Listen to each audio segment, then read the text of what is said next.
Broadcasting from the Tasman Lake Lodge Studios, this is Sporting Journal Radio. Presented by OnX. Know where you stand with OnX. Now here's your host, Brett Amundsen. That's right. Welcome to the show. Dan Amundsen with us as always here. Dan, how's it going? Real good. How are you? Got a big show this week. Tony Roach is going to join us, and he's going to talk about fishing on Mille Lacs. Dan, you and I both, neither one of us have been on Mille Lacs for a while, and all of a sudden we saw that the 2-week closure was about to come to an end. We're like, oh gosh, we should probably talk about Mille Lacs and talk about regulations and how fishing has been, and it's been a real hot summer. So I'm going to talk to Tony. We're going to ask him about how he fishes for walleyes this time of year. Like, when you get real hot temperatures, do you fish them shallower? Do you avoid fishing them deep? Obviously, hook mortality is a big deal anywhere, but obviously something that's been well documented on Mille Lacs. We're going to ask him about hot summer walleye fishing. We've also got Erik Osberg is going to be on the show. We're going to talk bass fishing with Erik this week. He has got a secret technique for catching bass when he's out fishing with his kid out there, and what he does in the back of the boat and how he complements Willie's fan casting for bass out in the bow.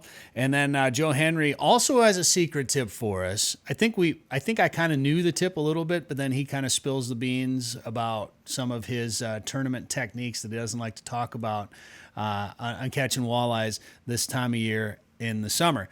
And Dan, who is sponsoring this week's show?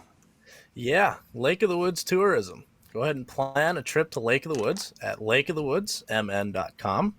Ottertail Lakes Country. Find your inner otter at ottertaillakescountry.com. Haybell Heights Campground and Resort on Devil's Lake in North Dakota.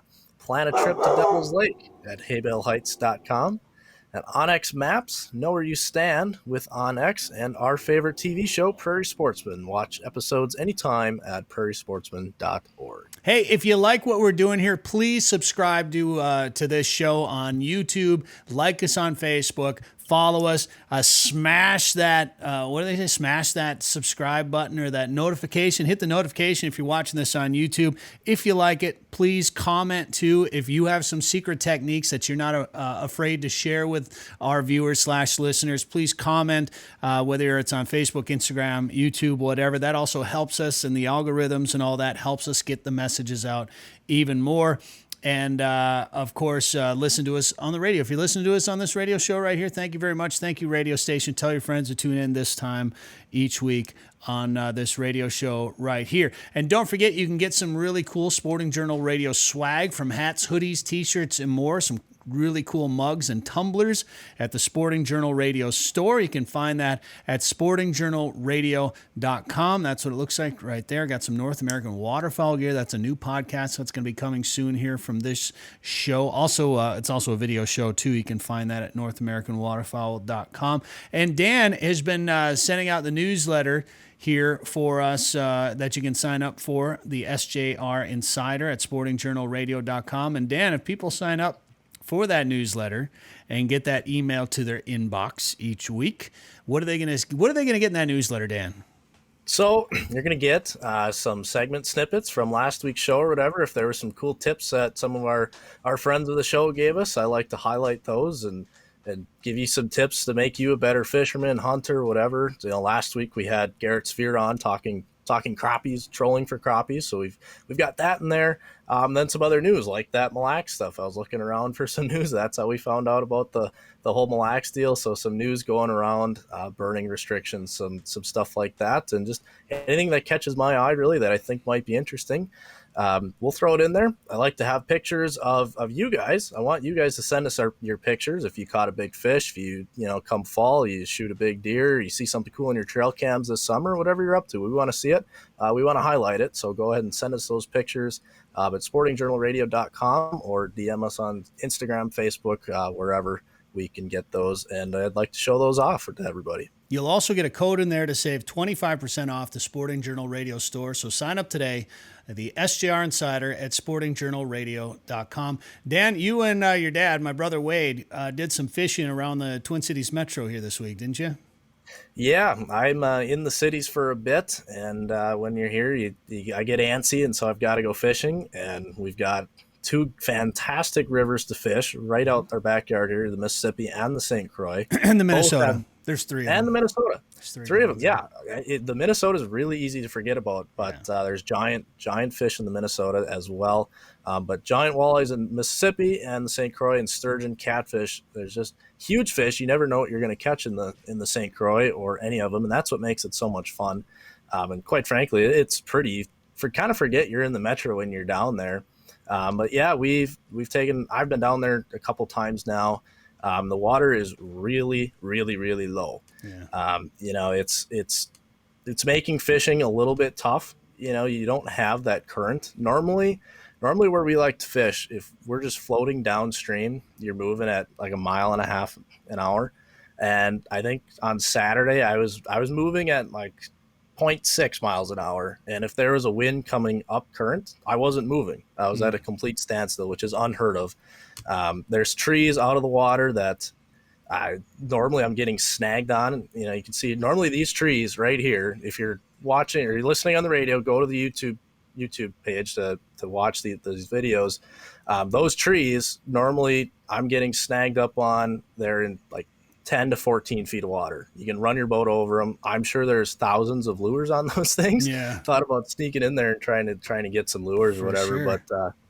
But it's kind of wild how shallow that water is, and how we need some rain. Bottom line, we need rain, and it's making fishing tough because fish are getting concentrated.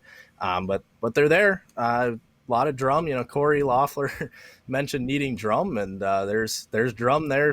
Corey, if you need to catch a drum, go to the river. There's plenty of them, I promise. Was that by the Kinney there? That video? That was, up by the Kinnikinnick. So, I like to fish up there a little bit. But I think Darren Troseth on Facebook shared a picture, an aerial shot of that I don't know where he got it from, but I think he shared that in one of the fishing groups or something the other day, and it was an aerial shot of that, and all you saw, were logs and sticks and branches and whatever sticking out of the water there. But you talk about those metro area rivers, and speaking of Darren, actually, I just shared a Prairie Sportsman segment on the Prairie Sportsman Facebook page of fishing the Minnesota River with Darren around the metro there for some of those river monsters and the big giant flatheads. And then you can see also him catching that state record sturgeon that he caught on the St. Croix. You can see all of that in that segment from Prairie Sportsman available now. And of course, I'm a little partial to Minnesota. I'm a Western Minnesota. It's where I live now, so I'm kind of partial to that muddy river that flows into the Twin Cities there. And there's big walleyes in that river too. But I'm not a big river guy in general. And that is one thing. If you live in the metro, there are some lakes that you can fish. They kind of get hammered. You almost have to go fish those rivers, but those rivers can be really good fishing there as well. And Dan, what I'm really excited about though is next week we're going up to Lake of the Woods to do some fishing up there with the family. It's our annual family trip, and we're going to be filming a couple episodes of Prairie Sportsman while we're up there too. So this show next week will be coming from Arneson's. We'll be talking a lot about Lake of the Woods, but we'll also have Hank Shaw on. Hank Shaw is in the Twin Cities this weekend on his book tour. So we're going to talk to him about how his time here in Minnesota has gone, how the new book sales have been going, hunt, gather. Gosh, I should have looked this up before we started talking about it. But if you Google Hank Shaw and his cook, he's got some amazing recipes for wild game cooking.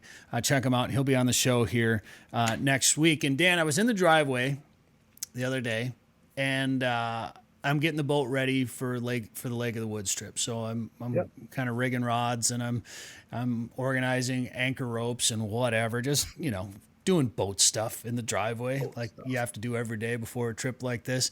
And I hear this weird buzzing above me. And and this time of year, there's so many big bugs and critters and birds and whatever winging around. You don't know what it might be. So I hear it for a little bit, don't really care. And then finally I look up and it's a hummingbird, which I don't care who you are. Hummingbirds are cool. And I've tried to make it a mission of mine to get really good photos of a hummingbird because it's not easy. And any good photos I've taken have generally been at a hummingbird feeder, which they're just not the best photos when you're taking them, taking pictures at feeders like that. So I immediately go to grab my camera and I realize that there's a branch hanging over my driveway that's got this tiny little nest in it. And that's where this hummingbird was. So she's got a nest right above me in the driveway. And I thought it was way cool. And in matter of fact, ladies and gentlemen, I have a video, and it looks something like this. All right, so this nest, she's in the nest right now. I'm gonna put it on a pole and climb this ladder. I don't want to get too close to her, but if I do this, maybe she won't mind it so much.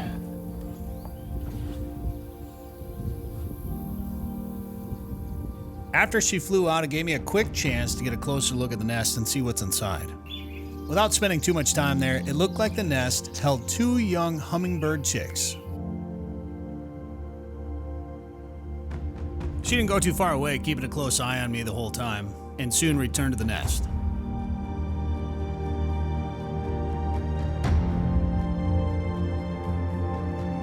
Now, if you're watching this video, you're seeing some really... Look at that tongue, Dan. Isn't that cool? Yeah. That's looks wicked. like it. You don't ever get to see that. Right.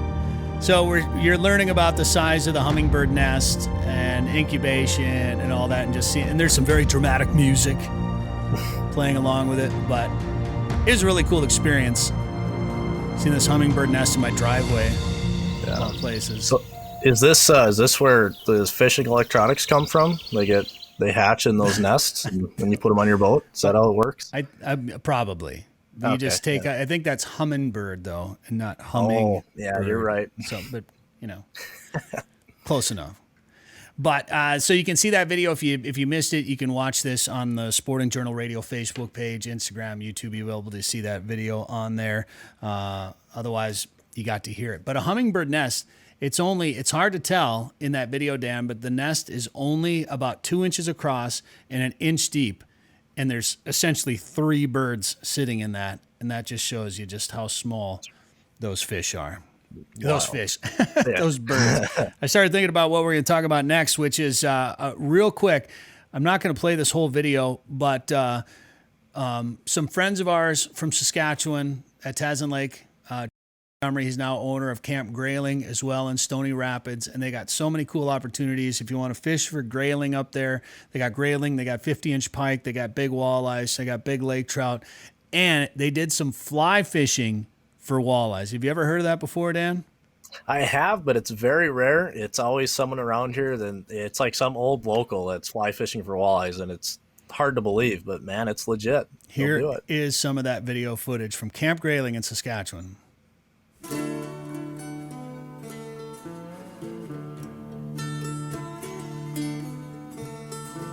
Catch the Grand Slam at Camp Grayling. All right, so again, if you're listening to this on the radio, I'm just gonna kind of give you the play-by-play. But if you're watching it on one of our video platforms, here is the fly fishing for walleyes. It's pretty wicked.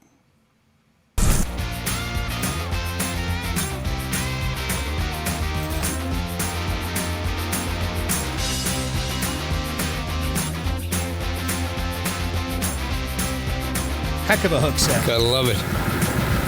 Northern Saskatchewan walleyes. Beautiful. On the fly rod, couple feet of water. Boom. Double header. Look at his. Oh, yeah. Butte. Not bad. Yeah, pretty cool. Check them out at fishcampgrayling.com, fishcampgrayling.com, and hopefully that border opens so we can get up there. They're open now for Canadians. Tasman Lake Lodge obviously is not, because the majority of their clientele is U.S. based. But if the border opens, hopefully by the time this is airing, we're hearing more details about the border being open, but I don't know. If the border opens, get up to northern Saskatchewan. You will not be disappointed. If you can't, you can go to Lake of the Woods like we are next week. Right, Dan? Yeah, it's a pretty good second option. It's a pretty good first option for a fishing trip.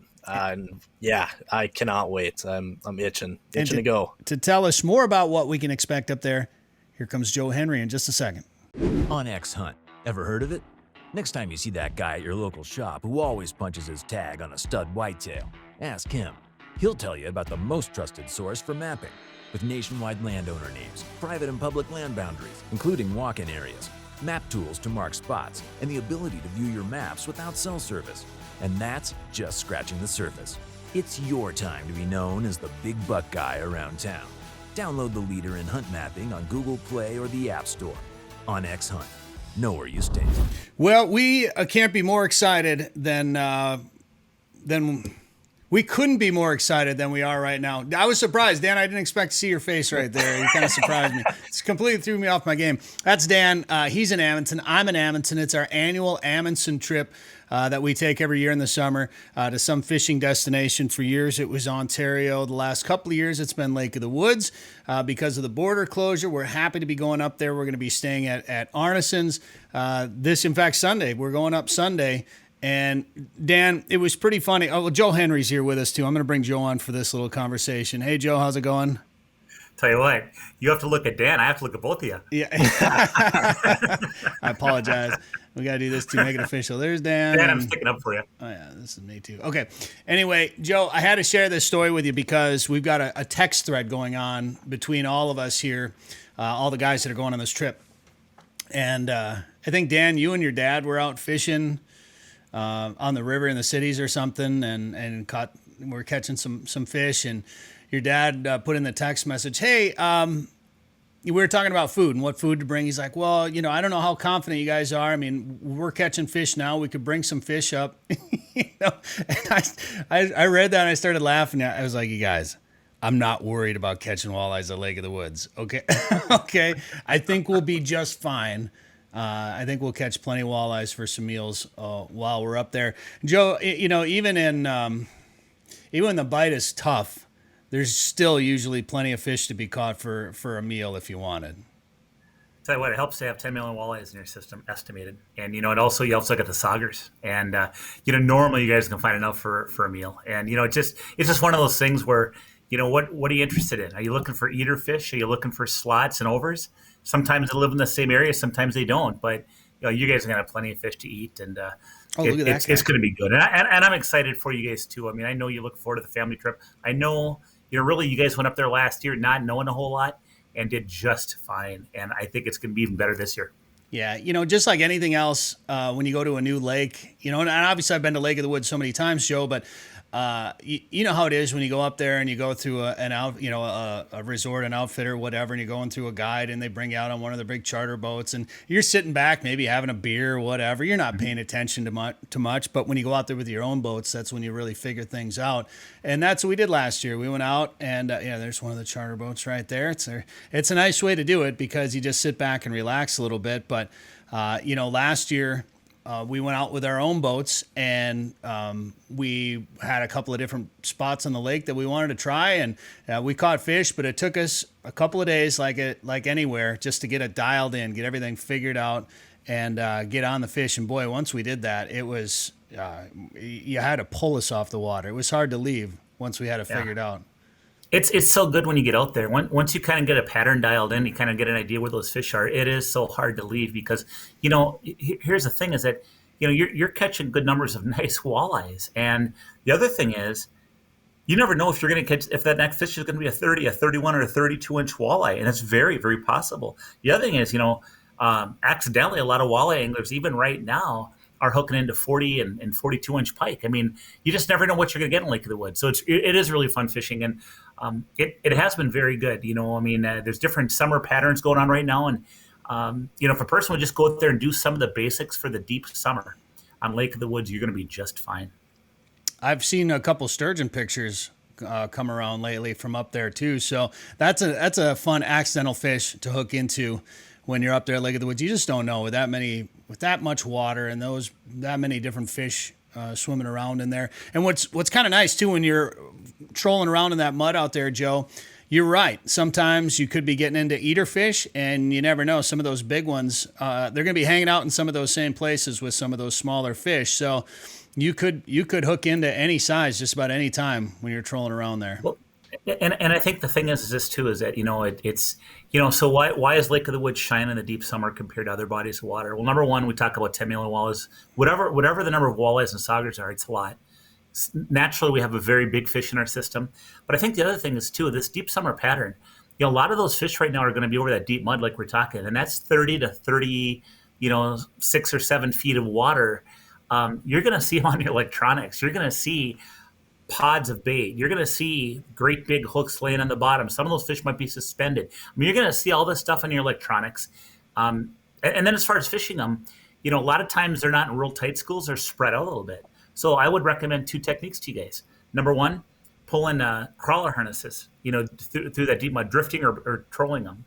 And then, number 2, pulling crankbaits or trolling crankbaits. And, when you're trolling crankbaits to get down to that 30 to 36 feet of water, there's a few ways to do it, but it doesn't have to be complicated. A very simple way that people kind of overlook is using like a 4-ounce bottom bouncer with a 6-foot piece of either mono or fluorocarbon line. And then you put a shallow diving crankbait on it. You kind of thumb it down to the bottom real carefully. It's going to have a little bit of weight on the end of your rod, but no big deal. And then you just hit the bottom and come up a little bit and just go trolling around. You're going to catch fish. Second way to troll those deep cranks is using lead core line. Nowadays you can pick up a real nice line counter reel with lead core, Brett, for around $100. Mm-hmm. And the third way, of course, is actually snap weights. You can put on 2, 3, and 4 ounce snap weights and get them down. And of course, the fourth way is downriggers. And most people don't have downriggers, but the charter boats do certainly, and some of the bigger tournament boats and things like that, or if people fish Lake of the Woods a lot. So there's a lot of ways to get it done, but the bottom line is you got to get your crankbaits to where their fish are living. And usually on Lake of the Woods in the summer, that's going to be towards the bottom. I got a phone call from our friend Jamie Dittman the other day. And Dan, maybe you can pull this story up. I'm sure you know which one I'm talking about while I explain this. It happened in South Dakota, and he said, did you see what happened over there where the guy was walleye fishing with bottom bouncers? And he was fishing with his wife, and he caught a fish, got it up. His wife was getting ready to net the walleye, got to the surface of the water. The fish popped off or the line broke. I can't remember what happened, but his bottom bouncer snapped back up at him. And she saw that the fish got off. She's like, oh, gosh, that's too bad. Sorry, whatever. And he starts like screaming and saying, ow, my chest. And his bottom bouncer snapped back up at him and pierced his chest and actually pierced his heart. Whoa. It's one of the craziest freak fishing accidents I've ever heard of. So he's in pain, obviously, conscious. He's fine, relatively speaking. She has to drive the boat. She's never driven a boat before. So she's following the GPS line on, I don't know what lake or river, I don't know where they were fishing, but she's following the GPS line on the electronics back to the landing, trying to figure that out, trying to figure out how to drive the boat. He's trying to help her out a little bit. Yeah, here's the story. It's shared on the Sporting Journal Radio Facebook page. And, they were near Clark. Okay. Anyway, they call 911. Obviously, the ambulance meets them at the boat access, and then in this post on Facebook, they go in to talk about what happened. They ended up having to fly him to another hospital because of some of the procedures, but they left. Obviously, his wife left the bottom bouncer stuck in his heart, didn't pull it out and let emergency personnel handle all of that stuff. But man, so Jamie goes, I'm going to be like bending all the bottoms of my bottom bouncers. My goodness. So I was thinking about, I bought some bottom bouncers for this Lake of the Woods trip, and I was looking at them going, holy smokes. Yeah, we need to put some safety, start putting some safety features on these things or something. But sounds like the guy, I haven't seen an update. Dan, was there an update on there? I haven't seen an update, but it sounds like the guy's recovering. Obviously it's a pretty serious injury, but he lived after getting a bottom bouncer piercing his heart. An amazing story, and we wish that family well over there. Well, I'll tell you, we wish him the best. It's a freak accident. I've never, ever heard of anybody getting hurt by a bottom bouncer like that before. So that is an absolute freak accident. I'd continue using bottom bouncers. They're super effective for walleyes. Oh, yeah. And you know what? There's bigger fish to fry when it comes to worrying about things that are going to hurt you. Yeah. I wish him the best, though. What a freak accident. And gosh, you just never know if things happen so quick, don't they?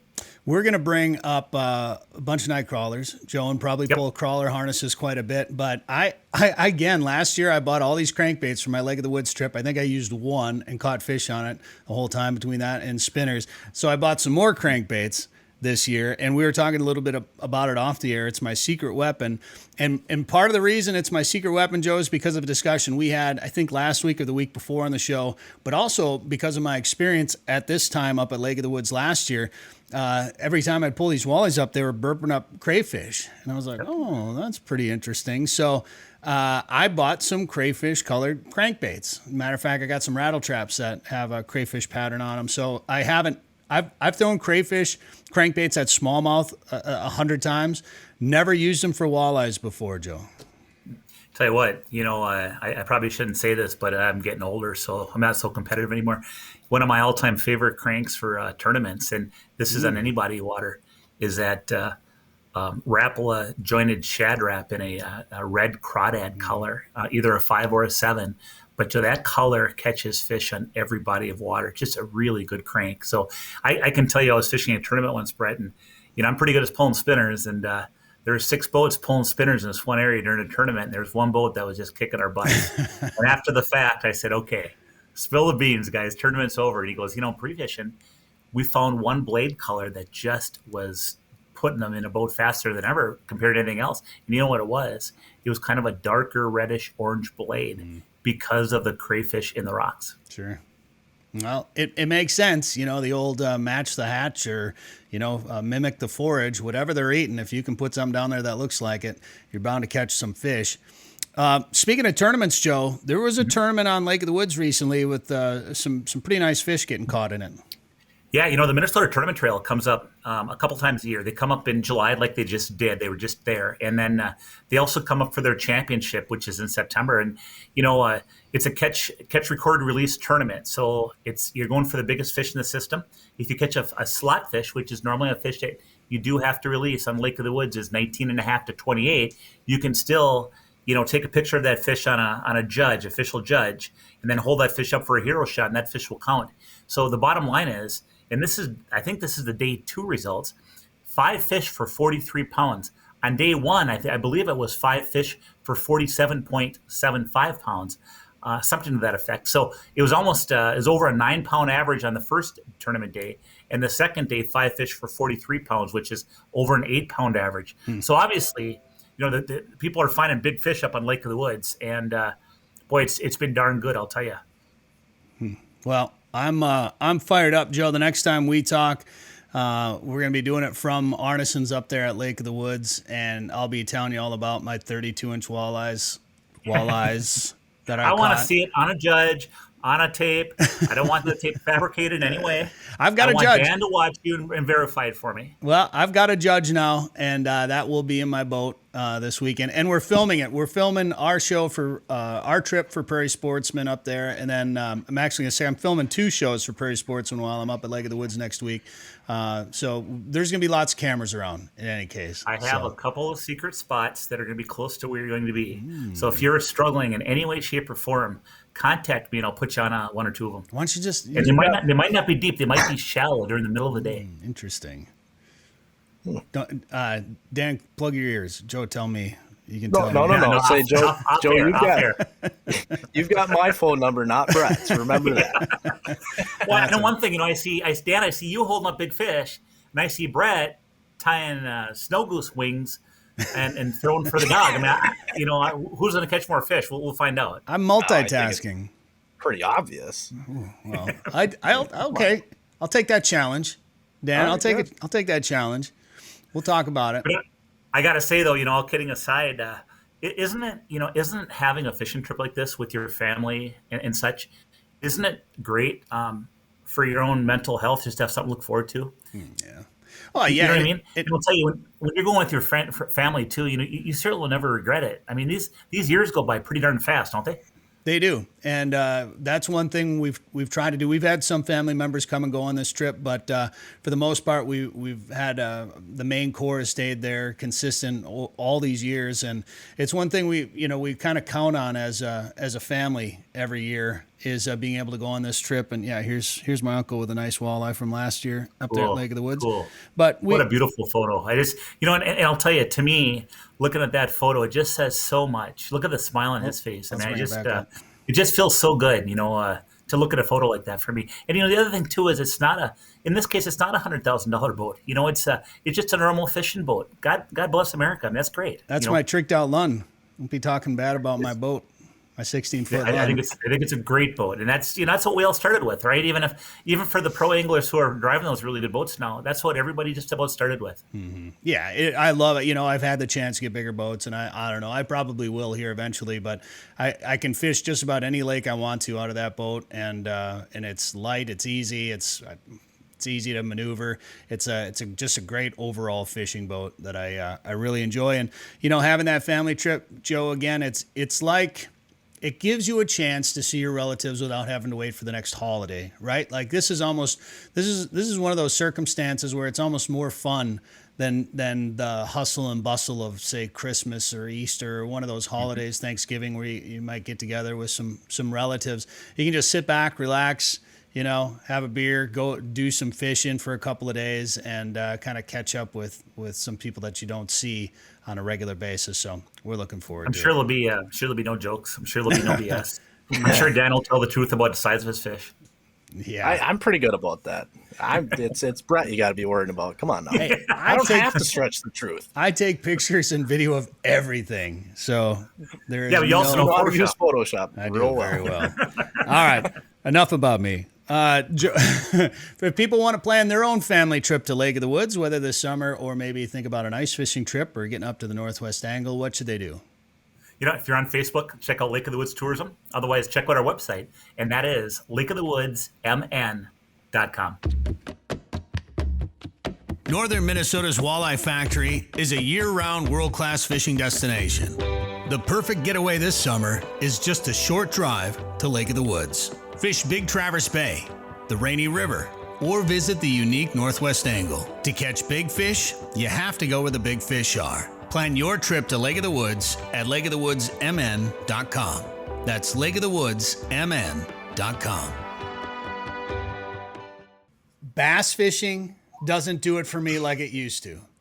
And I know it's one of the most popular fish to target in the, especially when you go down south. It's huge in Minnesota. Smallmouth, of course, is huge.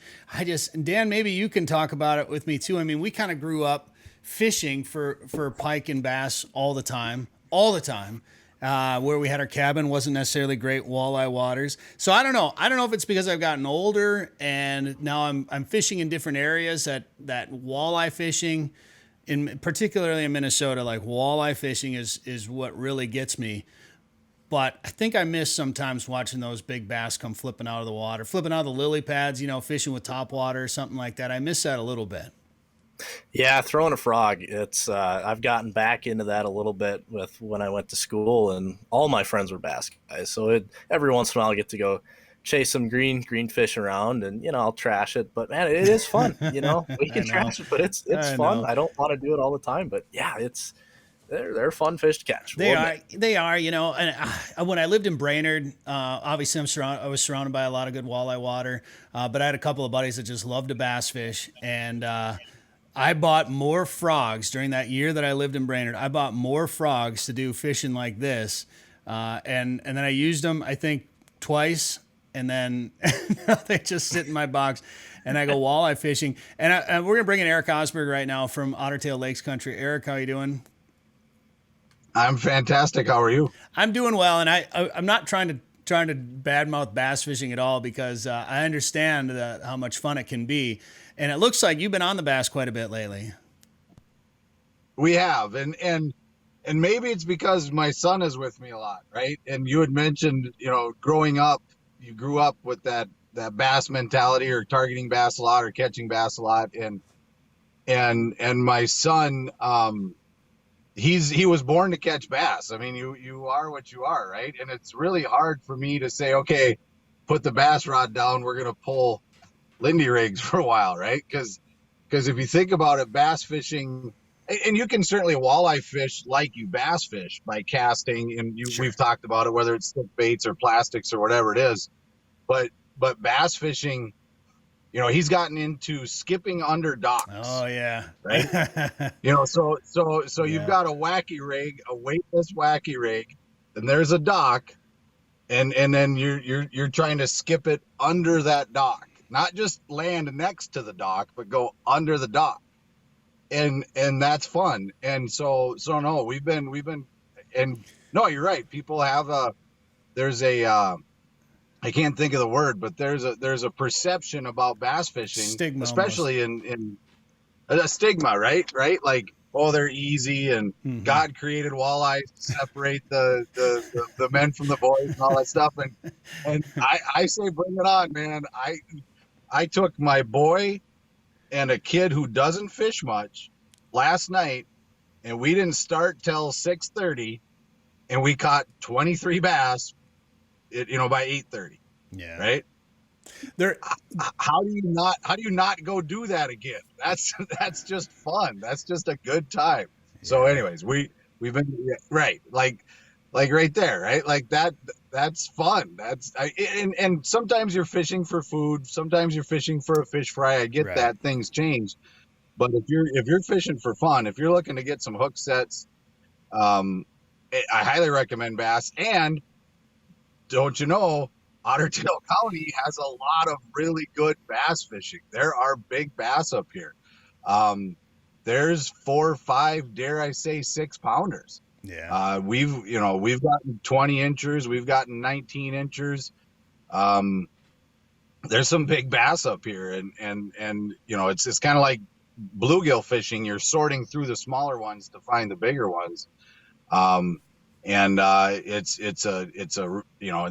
the other thing I would say about it, because it is mostly catch and release, it's a little bit more of a renewable resource, if you will, right? Yeah. Like, again, we love to have fish fries, and there's nothing wrong with going getting some crappies or walleyes or pike or whatever, bluegills. But it seems like those, this time of year, those bass, they're willing to cooperate, and you get to put them back and catch them again.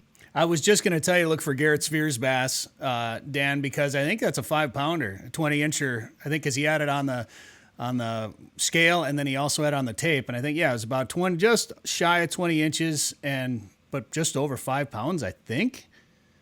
So, I mean, when you can get into some big bass, I get it. It can be a lot of fun. And I'll tell you what, Eric, you talk about skipping it under docks. I've rang the dinner bell more than once off a pontoon, and hope that the whoever owns that pontoon wasn't at their cabin that weekend, or sitting on their deck watching.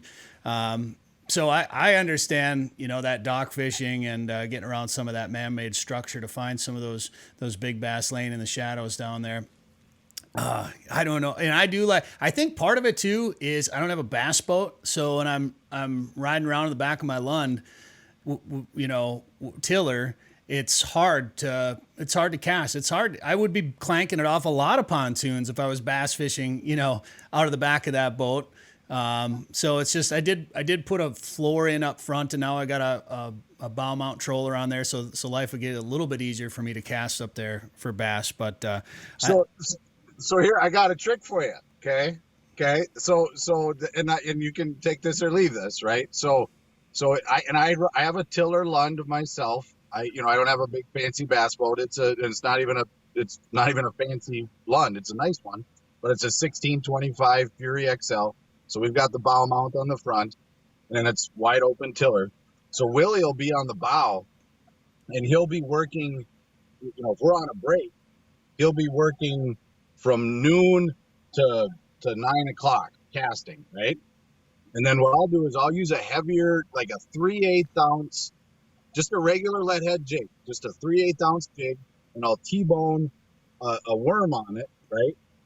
And I'll just work it so I'm on the deep side of that break, and I'll just work it like I'm not a jigging wrap, because I'm not doing that, but I'm just working it below the boat, really slow, on the deep side of that weed edge. And I catch a lot of bass doing that. I mean, we reach that time of year where the bass, some of them are up in the shadows or hiding under shade, but a lot of them are down in that 16 to 20 feet of water down at the bottom of the break in those deeper weeds. And the other cool thing is they're schooled up now. They'll start to school up. And we found a pod last night, and we casted. We caught 7 bass out of one very little area, and it was 17 feet of water. There was no. I'm sure that there was a reason they were all there, but that's part of the game. You find one, maybe you slow down, you cast again, you catch another, then you hit spot lock, and then you're just flipping into 16 feet of water and catching bass. Yeah, that's a lot of fun, and especially when you got kids with an action fish is ideal. And now that your kids get a little bit older, you can kind of graduate from that panfish action to something a little bit more exciting. So next you'll be going after big toothy pike. I know he's got pike and muskies and big fish too, but to me that would be next in progression. And then once he becomes a man, then he can go back to walleye fishing and.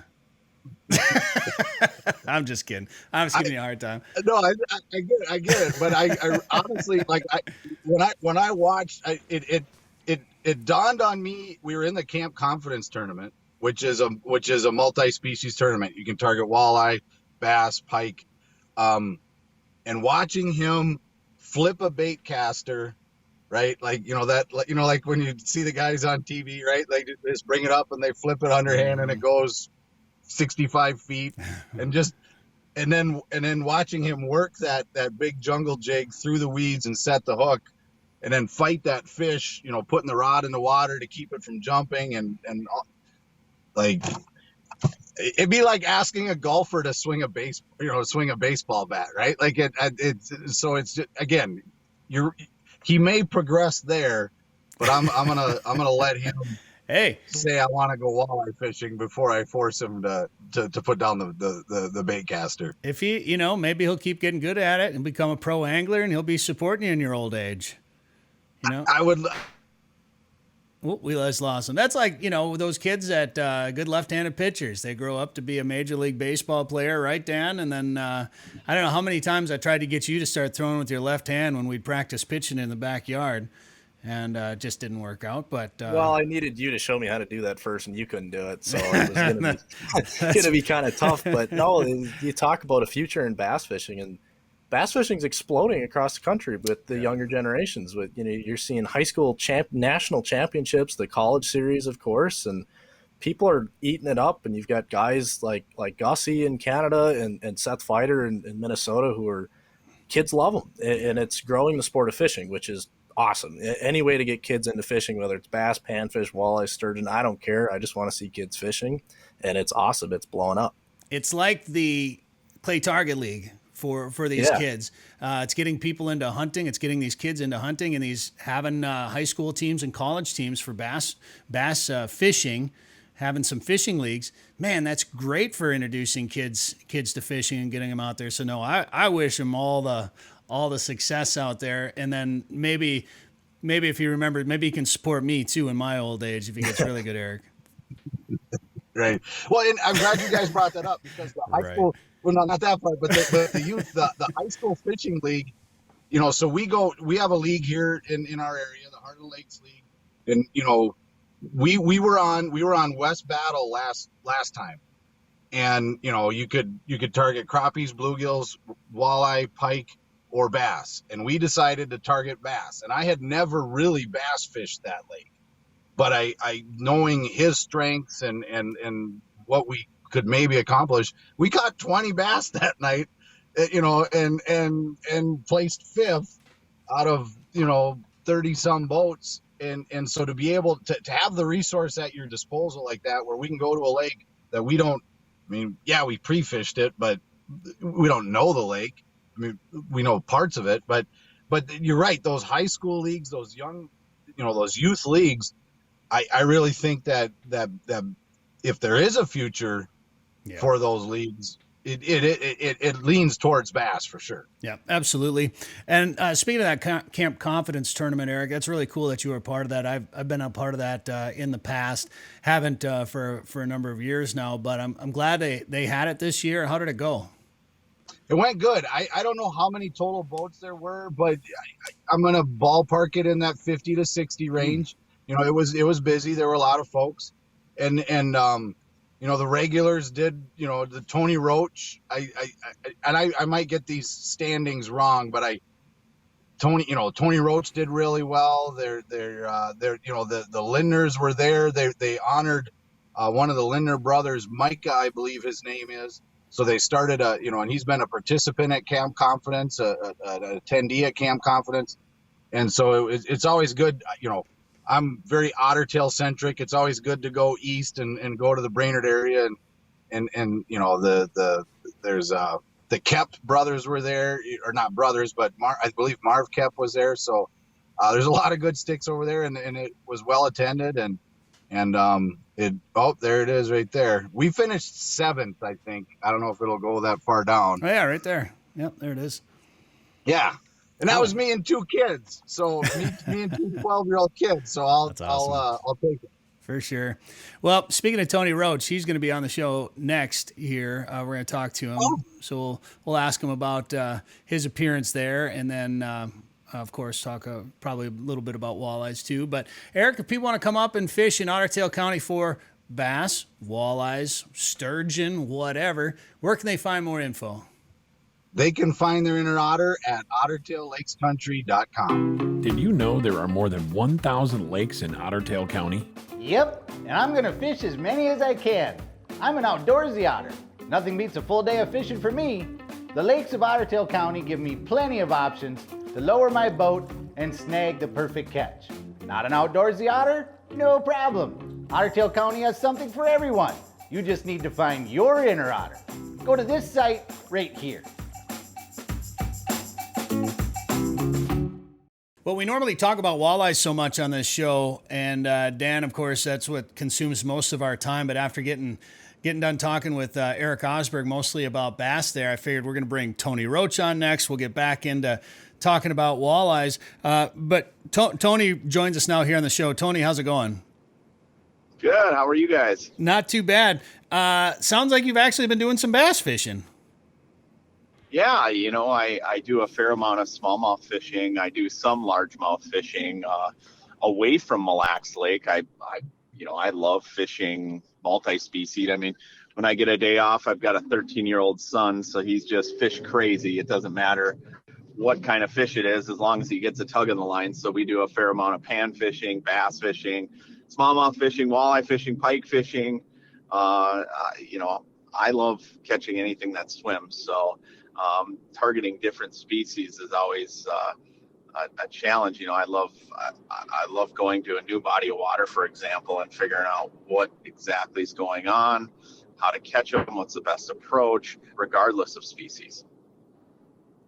Yeah, absolutely. And obviously, when you talk about Mille Lacs, that's an okay bass fishery. Like bass fishing is okay on that on that lake, from what I've heard. Oh man, that's a big one. Go ahead, Tony. The smallmouth fishing is incredible. I mean, Mille Lacs is just one of those destinations where you can catch big fish of a lot of different species: smallmouth bass, pike, walleyes, and a lot of different, I guess, outside the box techniques I've learned for walleye fishing. I learned while I was smallmouth bass fishing on Mille Lacs, and it's incredible. I guess the arsenal of plastics that I now use for walleyes, especially on smaller lakes where you're dealing with a lot of weed fish or fish that are extremely shallow. I just fished a tournament out in Otter Tail. They had the Lund Mania tournament, and I threw plastics the entire time, throwing swim baits in 5 to 7 feet of water. Well, that's a technique that I, really honed my skills on, or my skill set on, by fishing smallmouth on Mille Lacs. I mean, there's a lot of times out there where you're throwing swim baits in the rocks, in the weeds, in the weed rock combinations, and lo and behold, started catching lots of walleyes on all sorts of different plastics. It's funny how that works sometimes. We were just talking to Joe Henry about fishing for walleyes up on Lake of the Woods. Oh yeah, there's another big small man. The smallmouth on Mille Lacs is just ridiculous. But last time I was up at Lake of the Woods, we kept seeing these crayfish coming out of the mouths of these walleyes. So to get ready for that this year, I bought a bunch of crankbaits that are crayfish pattern. So I've had a bunch in my tackle box, but I've only pulled them out for smallmouth fishing. So I'm gonna take some of those smallmouth fishing tactics and employ them for walleyes this year and see what happens. Yeah, it's incredible. You want to talk about crankbaits, like in particular, crankbaits start to get classified per species, whether you're talking jerk baits, whether you're talking bass crankbaits, whether you're talking like a shad wrap style is mainly, looked on as a walleye bait. Well, that's not the case. I throw a lot of DTs A lot of bass type of crankbaits for walleyes this time of year because the crayfish are molting. And when the crayfish start to molt, even though surface temperatures are really warm, you see walleyes shift back in the shallows and they're feeding on the crayfish just like the smallmouth bass. So I love throwing like a bass crankbait, that real tight, fast wobble, in 8 to 10 to 12 feet of water. And, I'm not trolling them, I'm casting them. And so it's so much fun catching walleyes on crankbaits when you're casting. Walleye anglers are primarily trollers for the most part, and I can't tell you how many walleyes I catch on like a DT10 or a DT6 or a DT8 or even a jerkbait. In the spring when I'm throwing X-Traps, I catch lots and lots of walleyes in the shallows. That suspending bait, when it's sitting over their head in that shallow water, they can't resist it. The last couple of years, I feel like it's been a trend. We've been talking more and more about shallow water walleyes in the middle of summer. And growing up, you'd think you had to go deep for walleyes in the summer. And now my mind is definitely changing on that. And of course, if you do fish deep this time of year, this is probably something we should talk about, Tony. If you do fish for those walleyes when you get down that 25 to 30 foot mark, somewhere down there, and you're catching them, some people will say don't even fish for them down that deep on a hot summer day. Obviously, that's something that's been discussed quite a bit on Mille Lacs, is hook mortality.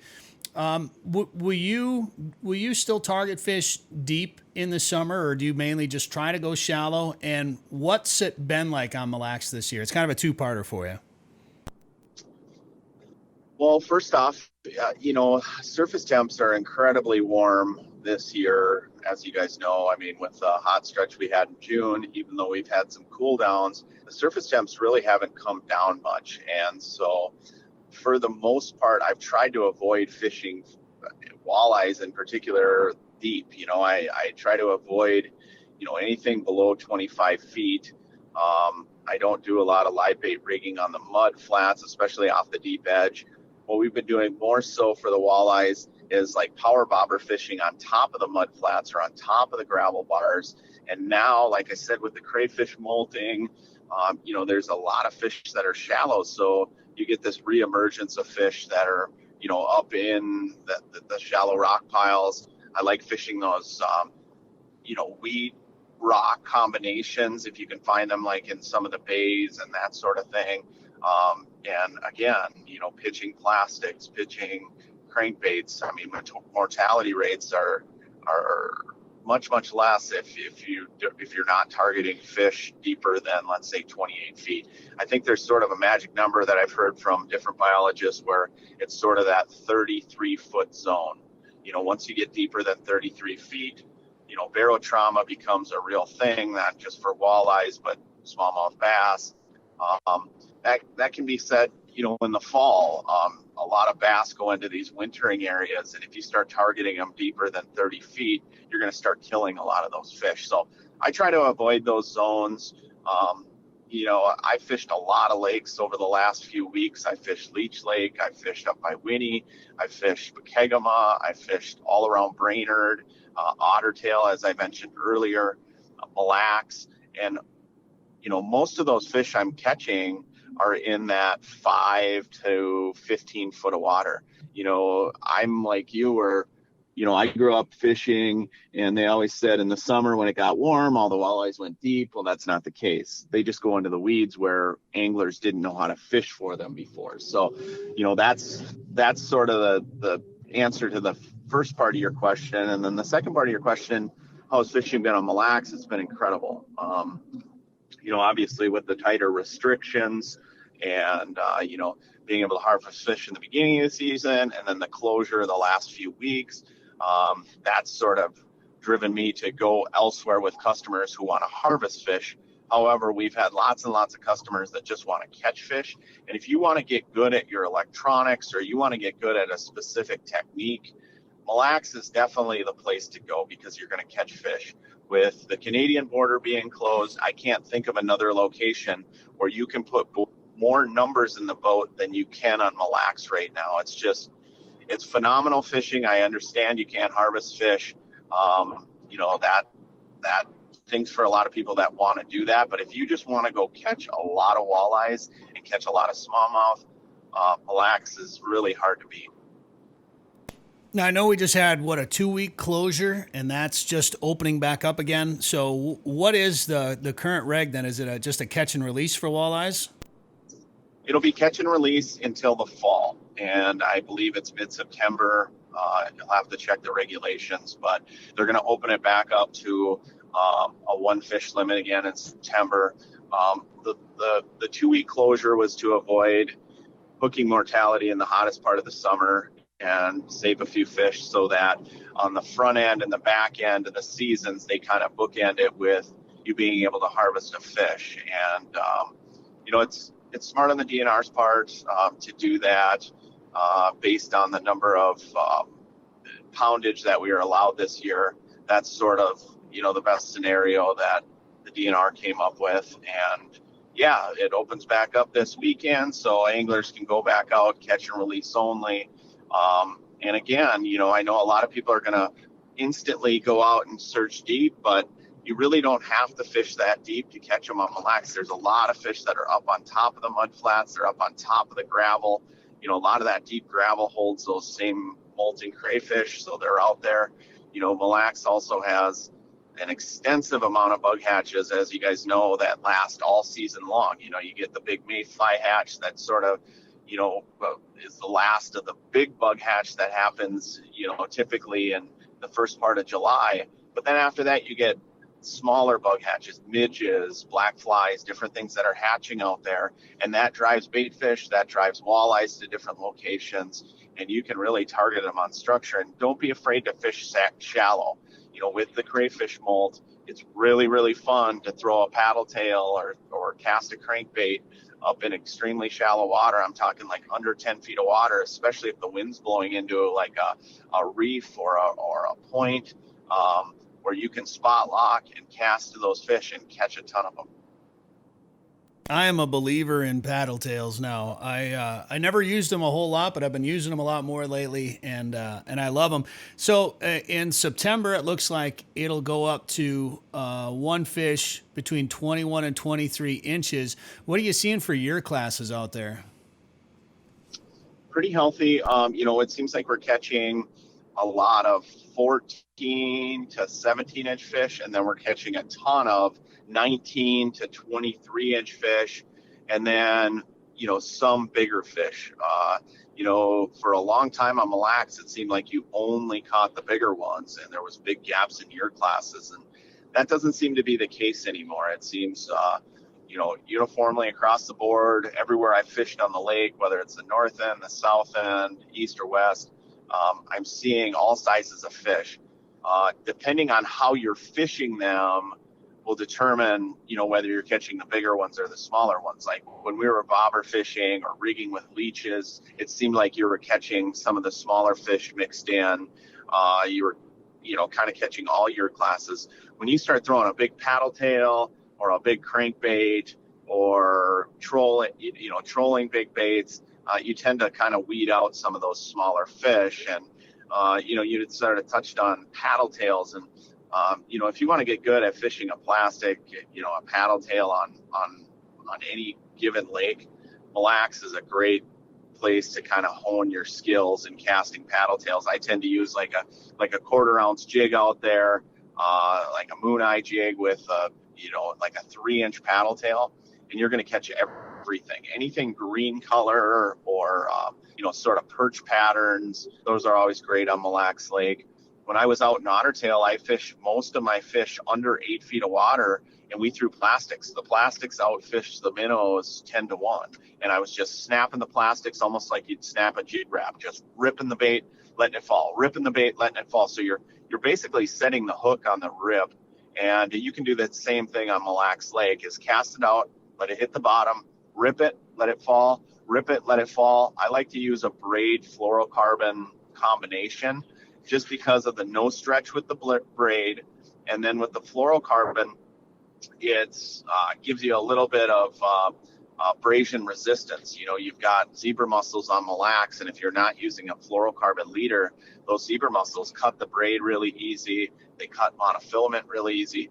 But if you upsize that fluorocarbon to like a 10 or a 12 pound, you'll see less breakoffs. And especially if you're snapping them in the rocks, you don't have to worry about those zeeps cutting your line. Well, no doubt a fun time to be fishing right now, no matter what you're looking for. It seems like fish are cooperating. And Tony, if people, I know you stay pretty busy, but if people want to jump in a boat and have you take them out sometime, how can they reach you? They can go on the web, roachesguideservice.com, or look me up on Facebook, Tony Roach Fishing. I put a lot of information out there as far as the bite and how things are going. It's just a fun time, even though, people think of July and August as the dog days of summer. Right. That's really not the case. It's maybe the dog days of summer if you're used to traditionally fishing live bait with like a roach rig or something like that. But when you're using fast action techniques, you're pitching, you're moving, you're power fishing, the fishing's good all season long. It's always fun to be fishing, no matter what. Even if the fishing is no good, still beats a bad day fishing. Still beats a good day of work, I think, is what how the old saying goes. Tony, I appreciate the time here. Good luck out there, and thanks for being on the show. Hey, thanks for having me, guys. Good luck to everybody listening.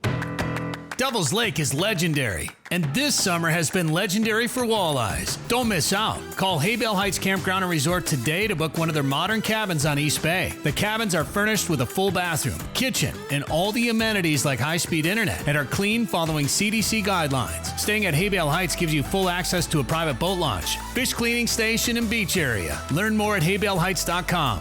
That's haybaleheights.com. Plan your trip to legendary Devil's Lake today. Sporting Journal Radio is a division of Macaba LLC. If you've got a question, comment, or story idea for us, send us an email. Go to sportingjournalradio.com. While you're there, you can learn how to advertise on the show and visit our store for hats, hoodies, coffee mugs, and more. Go to sportingjournalradio.com.